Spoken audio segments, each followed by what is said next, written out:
beaucoup d'interventions en matière de tranquillité publique, beaucoup aussi de sécurisation, de patrouilles sur les secteurs et aussi en matière de sécurité routière. En termes d'interpellation, pour l'année 2024, on a 532 rapports de mise à disposition qui ont été établis par la police municipale, donc suite à l'interpellation d'individus auteurs de délits sur notre ville. Mais la principale inquiétude sur laquelle nous travaillons, ce sont tous les délits routiers graves qui représentent 257 interpellations pour l'année 2024.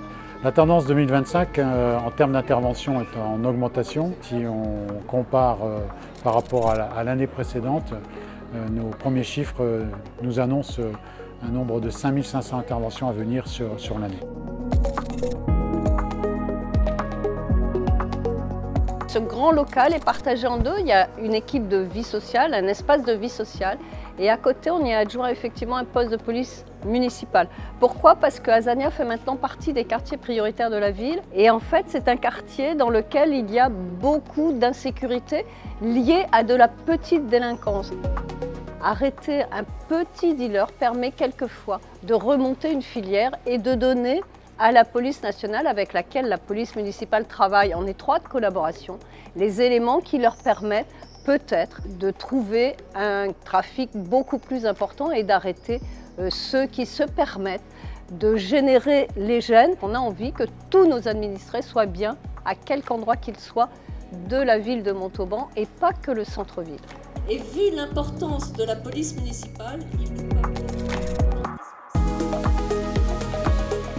Les objectifs de ce texte, c'est d'abord de revoir un peu le statut des agents de la police municipale en termes de carrière, en termes d'indemnité, d'assurance, etc. Mais au-delà de ça, et là je parle plus particulièrement de leur métier, il y a aussi des élargissements de compétences qui étaient réclamés depuis très longtemps pour leur permettre de travailler plus efficacement sur le terrain. Vous savez qu'aujourd'hui, un policier municipal, pour certaines actions, il est obligé d'avoir recours à un agent de police judiciaire qui est au commissariat. Quelquefois, on perd du temps, notamment dans la lutte contre les stupéfiants, pour ouvrir des coffres, pour faire des contrôles routiers, ce qui à la fois complexifie les choses du côté du commissariat qui n'a pas toujours les effectifs disponibles et qui ne permet pas d'être aussi réactif qu'on le souhaiterait. Donc cela va évoluer. Et dans ce cadre-là, par exemple, il y avait une demande depuis très longtemps des policiers d'avoir accès aux fichiers. Les fichiers des véhicules volés, les fichiers des personnes recherchées. Bon, il y a toute une série de fichiers. Certains, la police municipale y avait accès, d'autres pas. Aujourd'hui, cela va être élargi.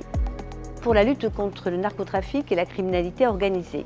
Dans ce cadre-là, je vais présenter des amendements visant justement à aller un peu plus loin avec le concours de la police municipale, par exemple en permettant aux policiers de la police nationale de se servir de notre chien stup qui, pour l'instant, ne peut pas intervenir compte tenu des décrets en vigueur. Par exemple également, la possibilité pour les agents de police municipale de pouvoir verbaliser les consommateurs de stupéfiants. Si la police municipale peut pouvoir aujourd'hui agir, nous en serions vraiment très heureux.